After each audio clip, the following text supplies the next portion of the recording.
ଥରେ କିଛି ଲୋକ ଭଗବାନଙ୍କୁ ପଚାରିଲେ, ହେ ପ୍ରଭୁ, ଆପଣଙ୍କର ଭଲ ପାଇବା ଏବଂ ଆମ ଭଲ ପାଇବା ମଧ୍ୟରେ ପାର୍ଥକ୍ୟ କ'ଣ ଅଛି?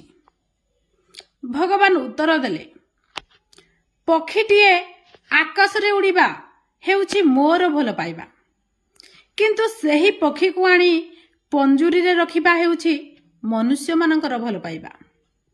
ଏଥିରୁ ଆମକୁ ବୁଝିବାକୁ ହେବ ଯେ ଭଗବାନଙ୍କର ଭଲ ପାଇବାର ପରିସର ବ୍ୟାପକ ଅଟେ, କିନ୍ତୁ ମନୁଷ୍ୟମାନଙ୍କର ଭଲ ପାଇବାର ପରିସର ସଂକୁଚିତ ଅଟେ।